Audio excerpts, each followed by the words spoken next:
Welcome to Heartfulness Group Meditation. This meditation will be conducted by Heartfulness Guide Daji. Please approach this meditation with an attitude of openness to fresh experience.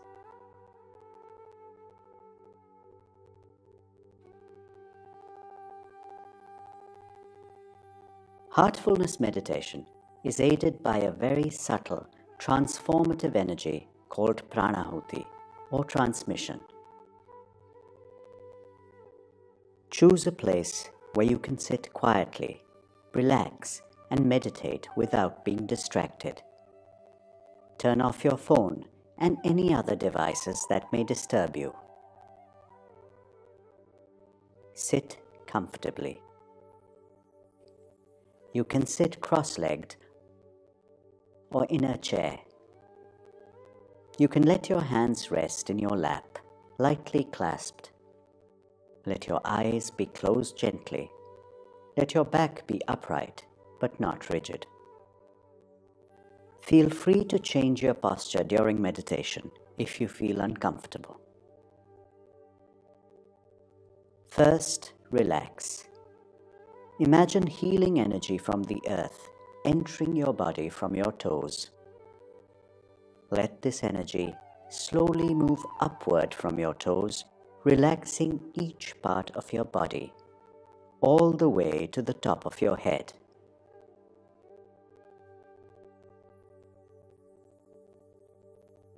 Then, slowly move your attention inward to your heart and let it rest there.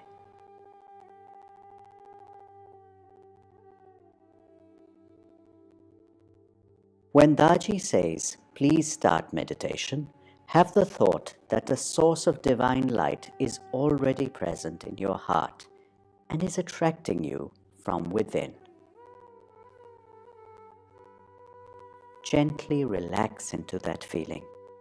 Let it be a very light suggestion, without force or concentration.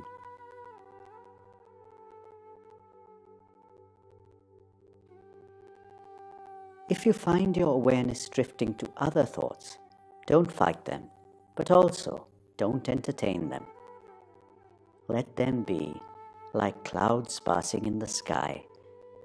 Gently remind yourself that you are meditating on the source of divine light in your heart.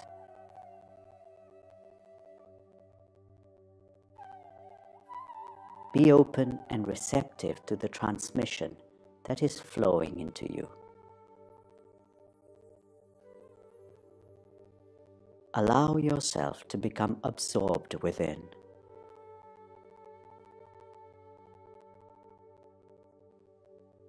At the end of meditation, Daji will say, "That's all." After this, try to remain absorbed with your eyes closed for a little while. Observe how you feel.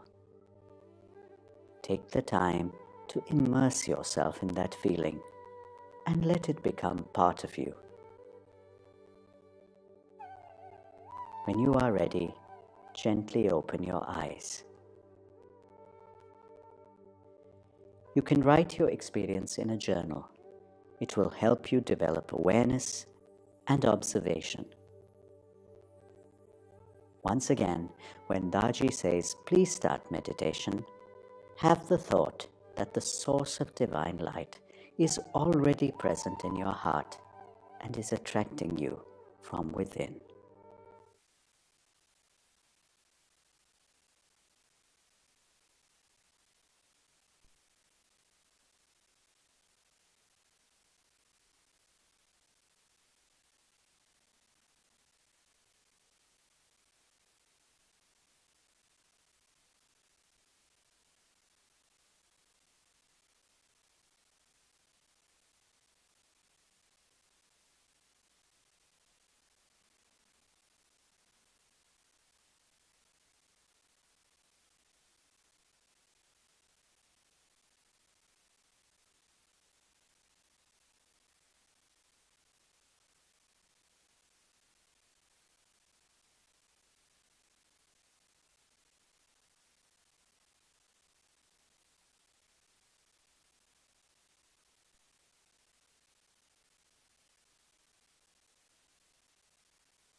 Please start meditation.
That's all.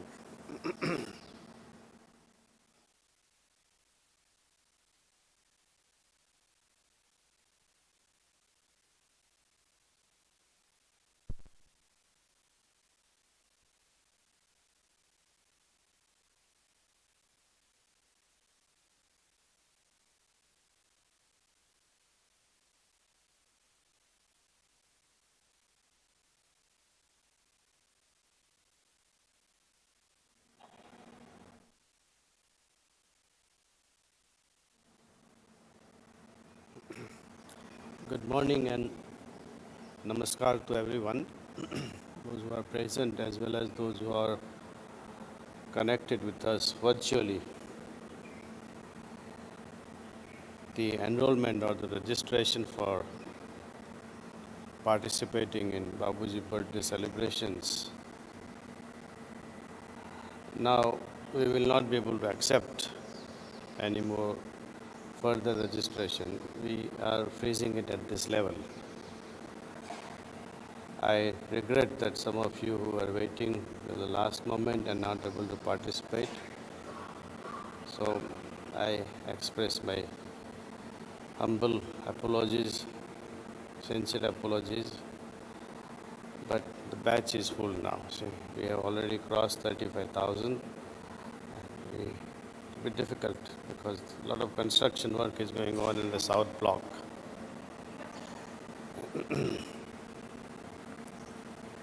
At this time, only those who have their own accommodations or if they plan to commute from the city, from Sabad or Sadnagar or Hyderabad,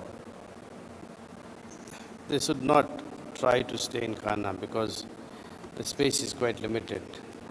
Now, for some reason, if you have missed the window or you are unable to travel, there is no need to worry. We have participated virtually and we have not seen much of a difference when we imbue ourselves, inviting the great masters in our homes and in our hearts. Continue to prepare whether you're going to attend celebration here or not. Preparation is necessary. Even if you don't intend to plan to come for Bandara, take few sittings every week from your preceptor and heighten the level of our daily practice. The ripple effect of this pandemic is still going on all through the globe. So please do not disarm yourself seeing public not wearing the masks. In public places, when you are interacting with people, it's good to wear masks. Let's make it a habit also. We will be able to prevent a lot of airborne diseases wearing a mask.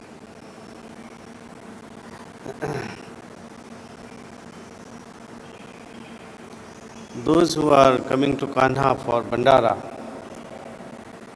I request them to bring at least 7 to 10 masks so you can wear the fresh one each time you attend the satsang.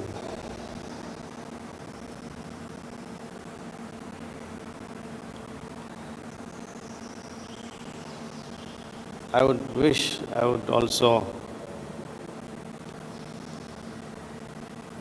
like to see that everyone follows this protocol minimum of wearing a mask during our meditations as well as when we are walking around. There will be 30 plus thousand of yasis. Even if it's not COVID, but simple cold and cough, it's easy to get. So why you want to suffer unnecessarily? Simple. We are used to wearing masks now, so let's continue with this habit. Now, last year we started this Yoga for Unity program 100 days before the actual International Day of Yoga. So to this effect, and especially now, these are the trying times for the world. After 2 years of we were struggling with COVID pandemic. Now the war has ravaged the lives of millions of people in Ukraine, and not just in Ukraine, many other places in Africa. It's a daily saga. There is so much of suffering as a result of our inability to unite for the greater good. Often people ask these questions, what can we do? Individually, we cannot do anything. Even if you are the Prime Minister, there's a limited scope because a lot of politics is involved. You favor one country, another country gets upset. You've been watching this, so I did not speak more about it because no matter how much we try, we are not in a position to prevent such things. But as Babuji says, when we cannot do anything, we can at least pray and invoke the grace of God. And this happens when we remain prayerful in our hearts for the overall peace in the world. That's why 9 o'clock universal prayer, and especially for this next 100 days, at 9 p.m. sharp, wherever we are, we should close our eyes, sit gently, and offer a prayer that all sisters and brothers throughout the world,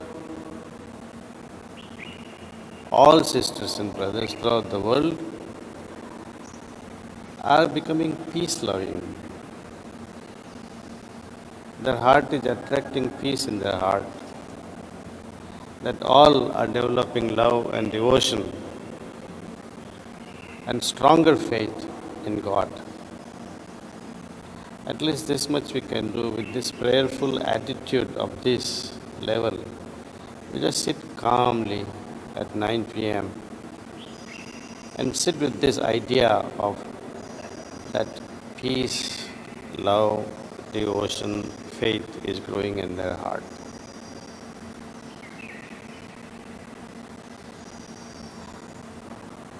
In fact, all our abhyasis should sit. Babuji Maharaj did not make it mandatory. He made two practices mandatory, morning meditation and evening cleaning. But for those who like to develop peace in the world, those who like to contribute towards the peace, because if there is no peace, one day this restlessness can attack us also. That is in our interest that we should offer these prayers in a group. We need not meet each other, but all friends and family members can sit together. You can tell your friends who may not be even practicing Sahaj Marg practice, but you can tell them, look, you can send the WhatsApp message and say, these are the sentiments we should develop. So for next 100 days, let's do this. Yama and Niyama, as Babuji Maharaj says, are taken up later once you begin meditation. Why? Because Yamas and Niyamas are all about what not to do and what to do especially. These aspects of negative and positive is not well understood, cannot be understood if you are not meditating.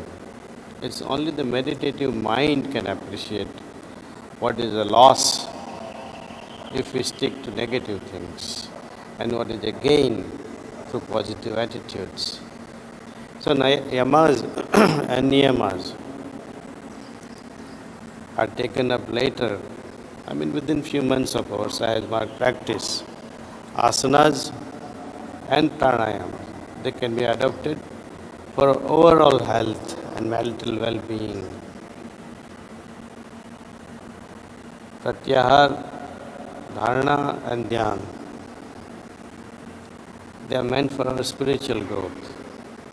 And we arrive at a very refined state of samadhi eventually, in very short time.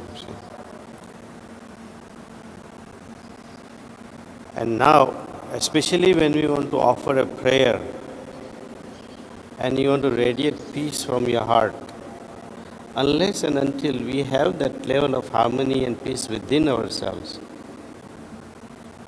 unless the rose flower has the fragrance, unless the heart has that peace, we cannot radiate it, we cannot share that fragrance.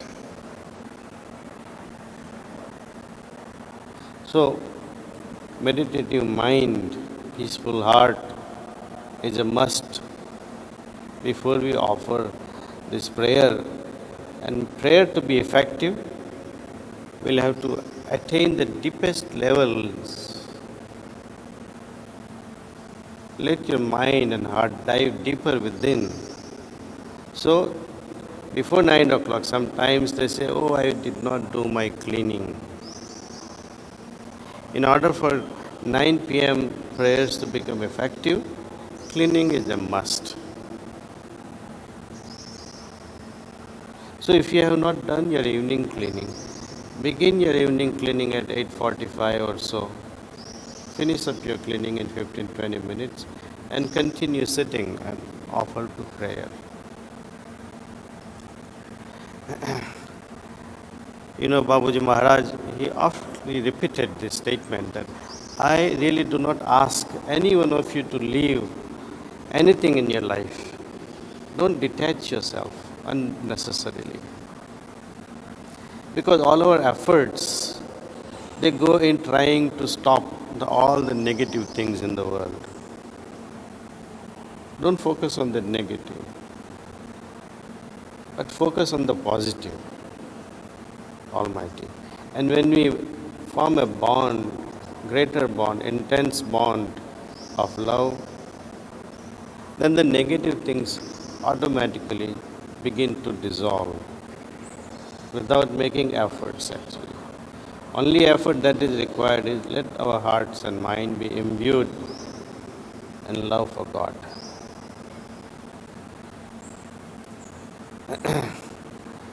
And when we do cultivate such an attitude, kausalam, excellence, is an outcome. So that's how, through yoga, we attain this excellency. Well, it is heartening to see, because of our Prime Minister, Shri Modiji's efforts, many countries are opening up, allowing yoga as a general practice for overall health. Even in many countries who were earlier opposed to yoga and meditations, now they have opened their doors up. Unfortunately, even till today, many people think yoga means asanas, yoga means pranayama. It's a partial truth. But both these asanas and pranayamas, they contribute towards our health, physical and mental health.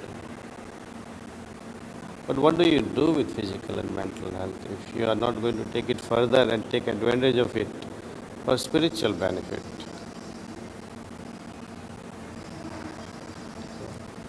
When we talk of material wing of life, Bhautik Jivan and Adhyatmik Jivan, Babuji insists that they have to be balanced, they have to be integrated. All our activities in the material world should be taken up as we mature as an aid or the support, the spiritual wing of our existence. When we have such an attitude that I am doing business or I am working so that my spiritual life can develop better, then the material efforts will also become full of bhakti. Material efforts also can have the flavor of spiritual life in it. So eventually we don't differentiate anymore between karma and bhakti. But that karma itself becomes noble with an attitude that I am doing this. Suppose you are studying medicine, you are studying agriculture, all that thing, and we are actually practicing in day-to-day life. And when we have this attitude that I am doing it for the sake of the Lord, then that work becomes bhakti. And this is the attitude we need to develop. See, when you are studying, have this attitude. When you are cooking, have this attitude. And when you are doing nothing, remain in absorbed state, that everything around me are absorbed in godly remembrance. These birds are singing for God, trees are enjoying, clouds are absorbed, sky is absorbed, earth is absorbed in godly remembrance. Have this thought in your mind and see how even those silent moments can change. Now we'll perform the wedding of Sri Anuruddh with Chakrani Mishra. Please come.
Okay, all the best, and meditate together.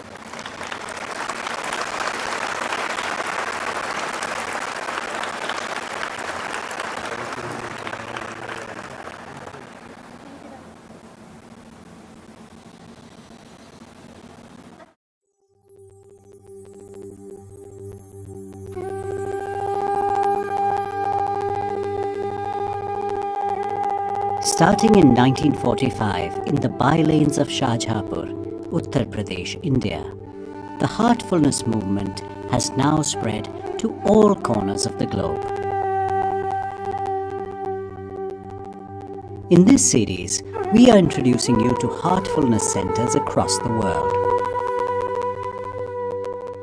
Today, we take you to the Gurugram Center near Delhi in North India.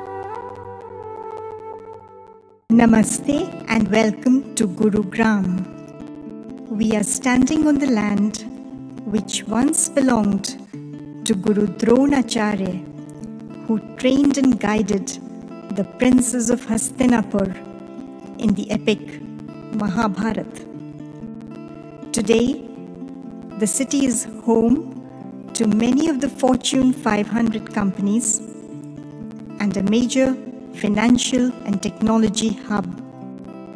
The Heartfulness Meditation Center is located right at the border of Delhi and Haryana, along a meandering road, almost hidden, yet so enchanting that passers-by slow down their pace to read our board.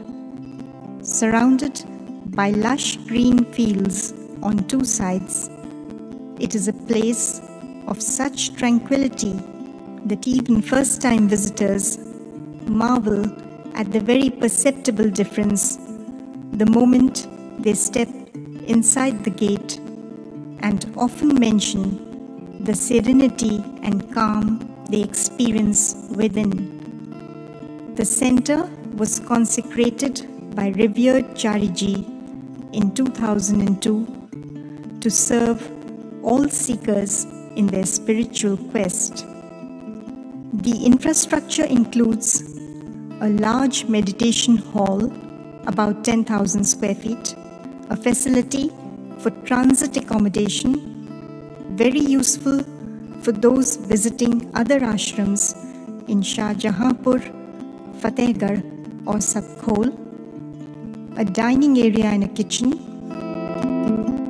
a canteen which is operational on Sundays, a children's center which provides a variety of activities for young children of different age groups. There's a seeker's lounge, a library, and a store called Books and More, which offers for sale all publications, mementos, and a variety of interesting organic foods. The center is maintained and looked after by a resident preceptor and ashram care team. The center is not merely a place to gather. It engages in conducting heartfulness training sessions in offices and educational institutions through online and on-site initiatives. It was a rocky and barren land, yet a collective labor of love has gradually transformed it into a thriving ecosystem with beautiful gardens,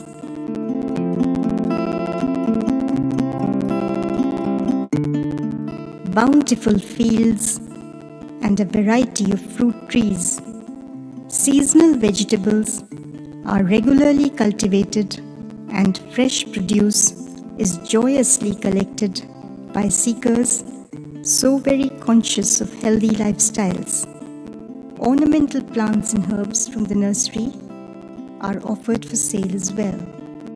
So here we are, a center of light which radiates hope and peace, welcoming all seekers. Life can be difficult and challenging, punctuated with many worries and numerous problems, yet there exists the possibility to learn to navigate it with confidence and courage, with clarity and calmness. And that is the promise of the Heartfulness Way. We are grateful to be a part of the Center of Light in serving the Master with love. Thank you and Namaste.